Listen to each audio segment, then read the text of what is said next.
And Britt, with the removal from the roster of Bud Norris and Tommy Hunter, the Orioles suddenly have more flexibility, and they are really mixing and matching, aren't they? For the third straight day, a pitcher comes up and another pitcher goes down. They are. You know what, Jim? TJ McFarland put it best. He said as soon as he found out Tommy Hunter got traded, he thought to himself, the shuttle is back. And the shuttle certainly is back. They've had a lot of movement over the last few days. The latest, of course, TJ McFarland up here. Tyler Wilson sent back to AAA Norfolk. It's a move that's necessary. It keeps that bullpen fresh. They were operating a man down. Tyler Wilson pitched great last night, but you can't go back to him for a few days. And this also, to me, Jim, tells me that they feel okay about Chris Tillman. If they didn't, they were going to keep Tyler Wilson up here. So Chris Tillman, who has that bullpen, which is really important, scheduled for tomorrow, came through yesterday's throwing session okay, reported to be feeling pretty good today, so that's a step in the right direction for them. And keep in mind, they don't have to start Chris Tillman with all those off days until the 11th, and they feel pretty confident he's going to be ready at least by then. All right, you brought up Tyler Wilson, and he and Michael Givens shared the game last night. They were both outstanding and each getting their first taste of life in the major leagues. But I understand these guys have a long friendship and a pretty good history together.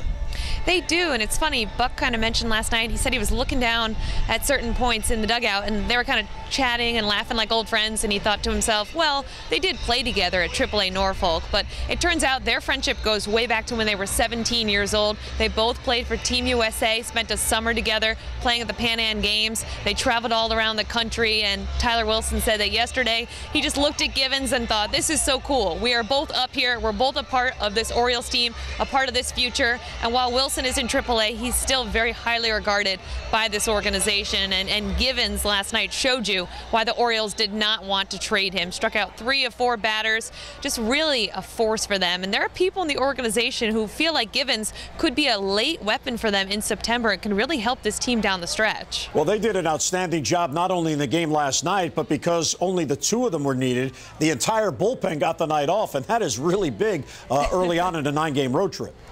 Yeah, it was huge. And, you know, guys like Darren O'Day and Zach Britton, I'm sure, kind of gave them a pat on the butt and said, thank you. You know, we really need this. When you're looking at the course of the season and what they've got schedule-wise, they do have some off days coming up, but then you know you pay for those. There's stretches where they don't for weeks and weeks. So to start off this road trip the way they did, for Tyler Wilson to go out there, pitch 7 2/3 innings, you saw how economical he was, how fast he worked. Michael Givens, too. That's something they're really trying to hit home with and hammer with these prospects. You come up here, you throw the ball, you do it quickly, you keep that defense on their toes, and there were so many defensive gems made behind them again last night. These guys aren't afraid to pitch to contact, and it shows.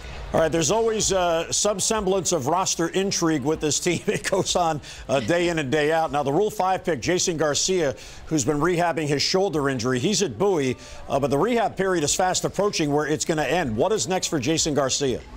Yeah, it's kind of a name we haven't heard in a while, Jim, but they're going to have to make a decision on him by the end of the week. Now, I was told they're probably going to make that decision after tomorrow's game, maybe even Thursday's off day. And while on paper it looks like they can't fit this guy in the bullpen, what are they going to do with him? They do have a little bit more flexibility, as we mentioned, with that shuttle now in effect. I think if they do add him, it's going to be because they want to keep him for those 3 weeks remaining in August. And then September, of course, with expanded rosters, it's easy to keep anybody. And if they do manage to keep him, they have him in their system for next year. So right now it's about 50-50 what they're going to do with him. The organization seems pretty divided depending on who you talk to, but I do think if they do add Jason Garcia, it's probably going to be a position player that goes, because they're not certain what they're going to get out of Jason Garcia. They don't want to jeopardize the bullpen, which has been so good, by essentially going a man down and having to hide Jason Garcia for those 3 weeks. Yeah, and especially being 3,000 miles away from Bowie and Norfolk, so I certainly can